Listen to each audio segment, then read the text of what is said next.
8 اکتوبر 2005 آزاد کشمیر میں قیامت زلزلہ کے شہداء کی یاد میں آزاد کشمیر بھر کی طرح میرپور آزاد کشمیر میں بھی دعائیہ تقریب کا انعقاد کیا گیا۔ یوم شہداء کے موقع پر government girls high school Sang کی صدر معلمہ صبا اویس کی قیادت میں اسکول انتظامیہ نے قائد اعظم اسٹیڈیم میں منعقدہ دعائیہ تقریب اور ریلی میں شرکت کی۔ صدر معلمہ government girls high school Sang اور اساتذہ نے 8 اکتوبر 2005 اور 24 ستمبر 2019 کے زلزلہ شہداء کو خراج عقیدت پیش کیا۔ آج ہم 8 اکتوبر 2005 کے ہولناک زلزلے میں ہونے والے شہداء کی درجات کی بلندی کے لیے اکٹھے ہوئے ہیں۔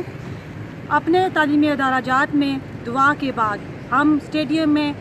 کشمیری بھائیوں سے یکجہتی اور 8 اکتوبر کے ساتھ ساتھ 24 سپٹمبر کو ہونے والے زلزلے میں موجود شہداء کی درجات کی بلندی، ان کے لاحقین کے صبر و جمیل کے لیے دعا کے لیے اکٹھے ہوئے ہیں۔ کشمیر میں ہونے والے مسلمانوں پر ظلم کے خلاف احتجاج کرتے ہیں اور ہم سب ان کے ساتھ کھڑے ہیں۔ ہماری دعا ہے کہ اللہ تعالیٰ مسلمانوں کو فتح یاب کرے اور اسلام کا بول بالا اور کفر کا مقابلہ کرے۔ بلا شبہ یہ ایک حقیقت ہے کہ قدرتی آفات کو روکا نہیں جا سکتا، لیکن قدرتی آفات کے بعد جو آپ کا رسپانس ہے وہ بہت زیادہ اہمیت رکھتا ہے۔ آج ہم 2005 کے زلزلے میں شہید ہونے والے لوگوں کے ساتھ ان کی ارواح کے اصال ثواب کے لیے جمع ہیں اور جو ان کے لواحقین ہیں ان کے لیے صبر جمیل کی دعا کرتے ہیں۔ 2005 میں جس طرح سے ہولناک زلزلے نے پورے کشمیر کو ہلا کے رکھ دیا اور مظفر آباد میں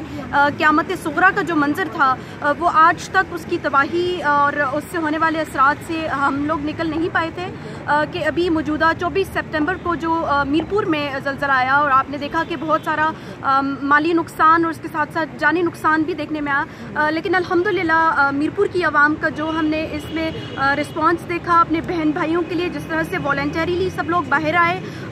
پہلے دن ہی خون کی جتنی ضرورت تھی وہ پوری ہو چکی تھی اور پورے کشمیر کے لوگ اس میں اس طرح سے شریک تھے جس طرح کہ یہ مصیبت ان کے اپنے اوپر آ رہی ہے۔ تو میں سمجھتی ہوں کہ ہم نے ایک باشعور اور باضمیر قوم ہونے کا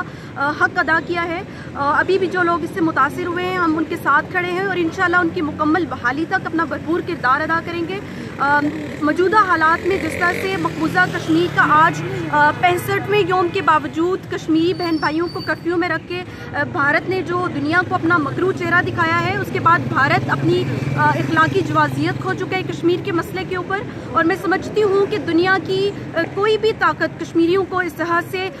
گھروں میں مقید نہیں رکھ سکتی۔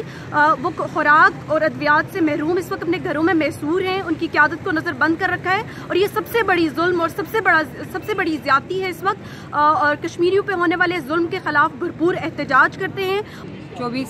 سپٹمبر کا زلزلہ تھا، یہ بھی ایک قیامت صغریٰ کی مانندی تھا جیسے کہ 8 اکتوبر کو آیا، اور اللہ تعالیٰ ہم مسلمانوں کو جو جوڑنا چاہتا ہے اس زمین پہ، اللہ کی زمین پہ جو ہم ظلم و ستم کر رہے ہیں، جو ہم کرپشن کر رہے ہیں، اللہ تعالیٰ بتاتا ہمیں، ہلاتا ہے، اور جس اس کی ذرا سی لغزش تھی، ذرا سی ہلچل تھی، اس نے بتایا کہ میں ہوں اور میرے ہی بتائے ہوئے راستے پہ چلو، جسے کہ ہمیں سیکھنا چاہیے۔ اور بے شمار لوگ جو ہیں ان نے توبہ کی اور الحمدللہ ایز اے مسلم ہم ہیں، لیکن میں امید کرتی ہوں کہ ہم مسلمان جو ہیں اس چیز کو مد نظر رکھتے ہوئے اس قیامت کو کبھی بھولیں گے نہیں اور اللہ تعالیٰ کی ذات سے اپنا تعلق دن بدن مضبوط کریں گے، تاکہ اللہ تعالیٰ آئندہ آنے والی ان آفات سے ہمیں اپنے حفظ و ایمان میں رکھیں۔